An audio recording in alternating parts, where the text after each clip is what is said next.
कहानी चोरी। हाय बचपन, तेरी याद नहीं भूलती। वह कच्चा टूटा घर, वह पुआल का बिछौना, वह नंगे बदन नंगे पांव खेतों में घूमना, आम के पेड़ों पर चढ़ना। सारी बातें आंखों के सामने फिर रही है। चमरौधे जूते पहनकर उस वक्त कितनी खुशी होती थी, अब लेक्स के बूटों से भी नहीं होती। गरम पनवे रस में जो मजा था वह अब गुलाब के शरबत में भी नहीं। चबेने और कच्चे बेरों में जो रस था वह अब अंगूर और खीरमोहन में भी नहीं मिलता। मैं अपने चचेरे भाई हलधर के साथ दूसरे गांव में एक मौलवी साहब के यहाँ पढ़ने जाया करता था। मेरी उम्र 8 साल थी। हलधर मुझसे 2 साल जेठ थे। हम दोनों प्रातःकाल बासी रोटियां खाकर दोपहर के लिए मटर और जौ का चबेना लेकर चल देते थे। फिर तो सारा दिन अपना था। मौलवी साहब के यहाँ कोई हाजिरी का रजिस्टर तो था नहीं और न गैर हाजिरी का जुर्माना ही देना पड़ता था। फिर डर किस बात का।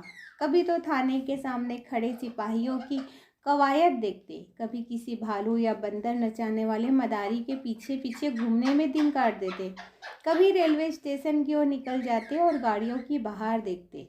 गाड़ियों के समय का जितना ज्ञान हमको था उतना शायद टाइम टेबल को भी न था। रास्ते में शहर के एक महाजन ने एक बाग लगवाना शुरू किया था। वहाँ एक कुआं खोद रहा था। वह भी हमारे लिए एक दिलचस्प तमाशा था। बूढ़ा माली हमें अपनी झोपड़ी में बड़े प्रेम से बैठाता था। हम उससे झगड़ झगड़ कर उसका काम करते। कहीं बाल्टी लिए पौधों को सींच रहे हैं, कहीं खुरपी से क्यारियां गोड़ रहे हैं, कहीं कैंची से बेलों की पत्तियां छाट रहे हैं। उन कामों में जितना आनंद था, माली बाल प्रकृति का पंडित था, हमसे काम लेता, पर इस तरह मानो हमारे ऊपर कोई एहसान कर रहा है। जितना काम वह दिन भर में करता हम घंटे भर में निपटा देते थे। अब वह माली नहीं है, लेकिन बाग हरा भरा है। उसके पास से होकर गुजरता हूँ तो जी चाहता है इन पेड़ों के गले मिलकर रोऊं और कहूँ, प्यारे तुम मुझे भूल गए लेकिन मैं तुम्हें नहीं भूला। मेरे हृदय में तुम्हारी याद अभी तक हरी है, उतनी ही हरी जितनी तुम्हारे पत्ते। निस्वार्थ प्रेम के तुम जीते जागते स्वरूप हो।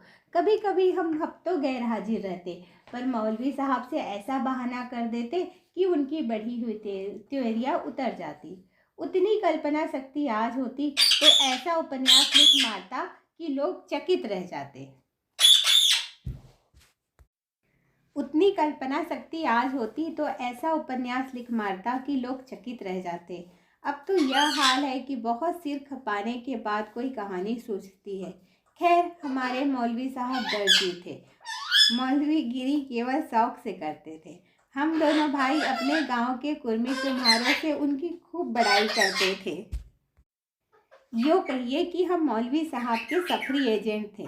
हमारे उद्योग से जब मौलवी साहब को कुछ काम मिल जाता तो हम फूले न समाते। जिस दिन कोई अच्छा बहाना न सूझता, मौलवी साहब के लिए कोई न कोई सौगात ले जाते। कभी सेर आधा सेर फलियाँ तोड़ ली तो कभी 10-5 कभी जौ या गेहूं की हरी हरी बालें ले ली। उन सौगातों को देखते ही मौलवी साहब का क्रोध शांत हो जाता। जब इन चीज़ों की फसल न होती तो हम सज़ा से बचने का कोई और ही उपाय सोचते। मौलवी साहब को चिड़ियों का शौक था। मकतब में श्याम, बुलबुल, दहियल और चंडुलों के पिंजरे लटकते रहते थे। हमें सबक याद हो या ना हो, पर चिड़ियों को याद हो जाते थे। हमारे साथ ही वे पढ़ा करती थी। इन चिड़ियों के लिए बेसन पीसने में हम लोग खूब उत्साह दिखाते थे। मौलवी साहब सब लड़कों को पतंगे पकड़ लाने की ताकीद करते रहते थे। इन चिड़ियों को पतंगों से विशेष रुचि थी।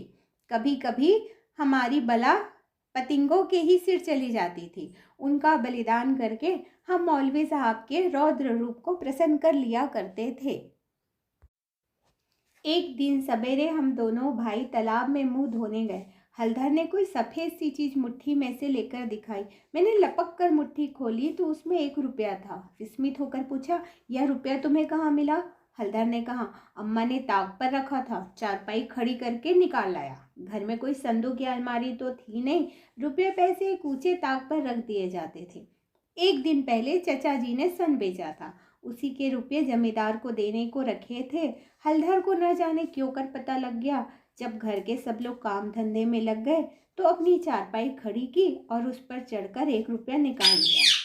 उस वक्त तक हमने कभी रुपया छुआ तक ना था। वह रुपया देखकर आनंद और भय की जो तरंगे दिल में उठी थी वे अभी तक याद है।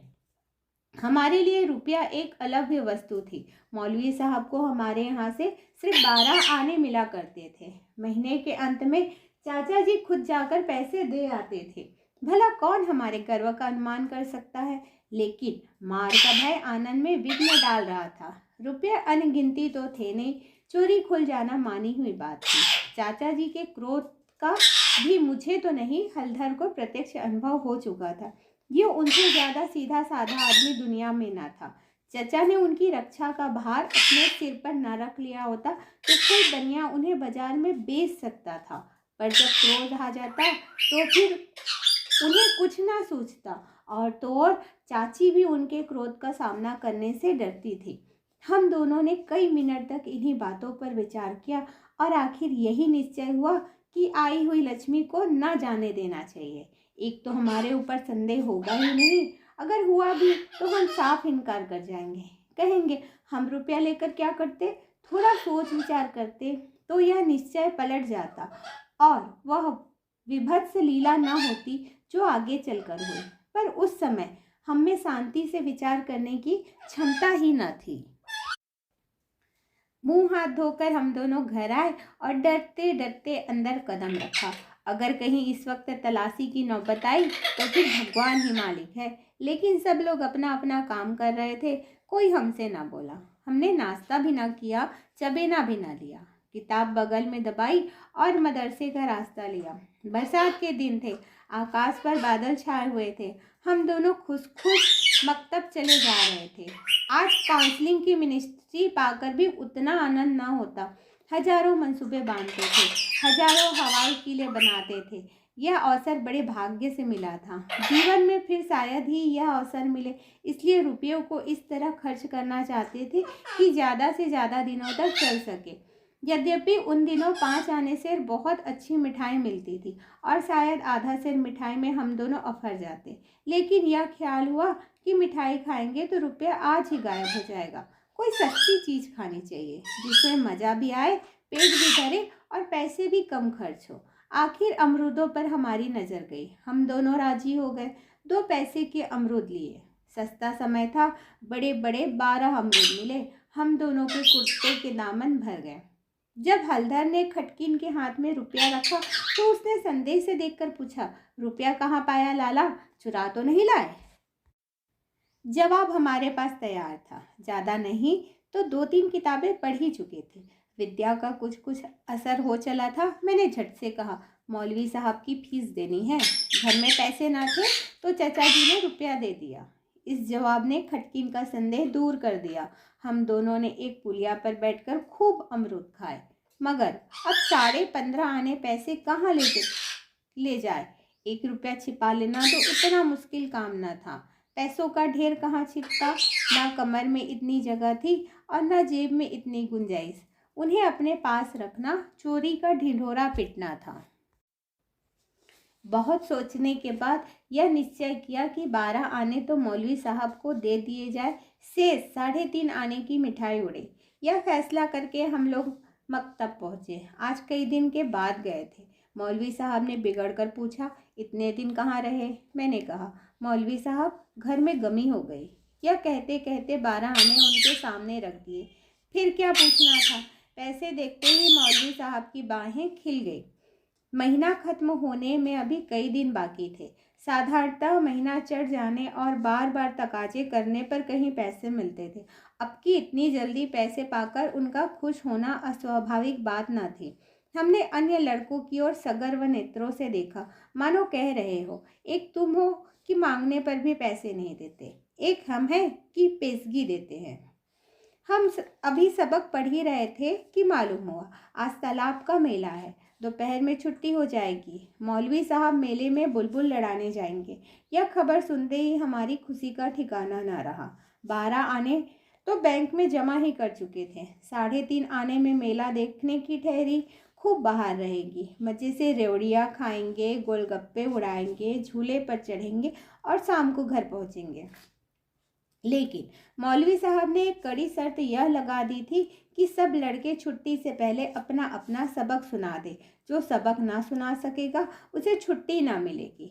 नतीजा यह हुआ कि मुझे तो छुट्टी मिल गई, पर हलधर कैद कर लिए गए और कई लड़कों ने भी सबक सुना दिए थे। वे सभी मेला देखने चल पड़े। मैं भी उनके साथ हो लिया। पैसे मेरे ही पास थे, इसलिए मैंने हलधर को साथ ले जाने का इंतजार न किया।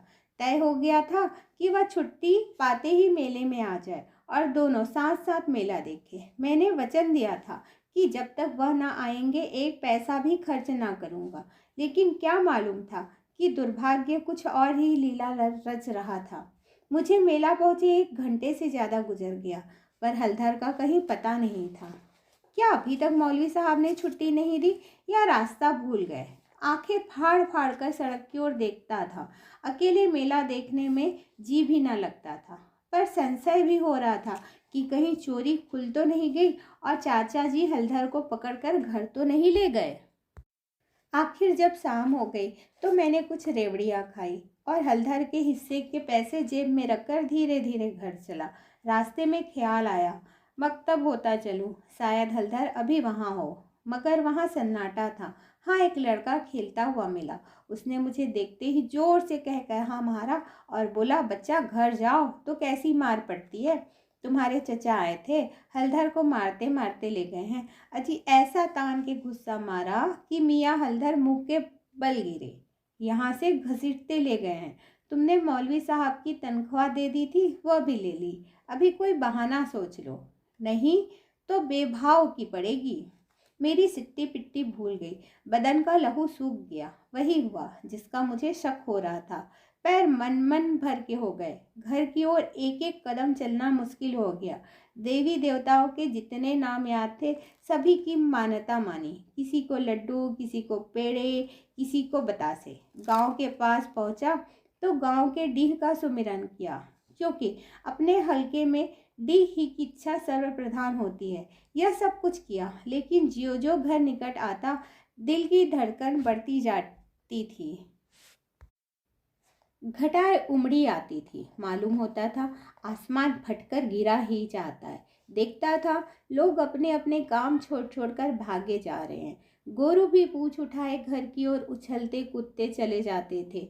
चिड़िया अपने घोंसलों की ओर उड़ी जाती थी, लेकिन मैं उसी मन गति से चला जाता था, मानो पैरों में शक्ति नहीं। जी चाहता था जोर का बुखार चढ़ाए या कहीं चोट लग जाए, लेकिन कहने से धोबी गधे पर नहीं चढ़ता, बुलाने से मौत नहीं आती। बीमारी का तो कहना ही क्या, कुछ न हुआ और धीरे धीरे चलने पर भी मैं घर के सामने आ ही गया। अब क्या हो, हमारे द्वार पर इमली का एक घना वृक्ष था। मैं उसी की आड़ में छिप गया कि जरा और अंधेरा हो जाए तो चुपके से घर जाऊं और अम्मा के कमरे में चारपाई के नीचे जा बैठूं। जब सब लोग सो जावेंगे तो अम्मा से सारी कथा कह सुनाऊंगा। अम्मा कभी नहीं मारती, जरा उनके सामने झूठ मूठ रोऊंगा तो वह और भी पिघल जाएगी। रात कट जाने पर फिर कौन पूछता है, सुबह तक सबका गुस्सा ठंडा हो जाएगा। अगर ये मंसूबे पूरे हो जाते तो इसमें संदेह नहीं कि मैं बेदाग बच जाता। लेकिन वहाँ विधाता को कुछ और मंजूर था। मुझे एक लड़के ने देख लिया और मेरे नाम की रट लगाते हुए सीधे मेरे घर में भागा। अब मेरे लिए कोई आशा न रही। लाचार घर में दाखिल हुआ तो सहसा मुंह से एक चीख निकल गई, जैसे मार खाया हुआ कुत्ता किसी को अपनी ओर आते देखकर भय से चिल्लाने लगता है। बरोठे में पिताजी बैठे थे। पिताजी का स्वास्थ्य इन दिनों कुछ खराब हो गया था। छुट्टी लेकर घर आए हुए थे।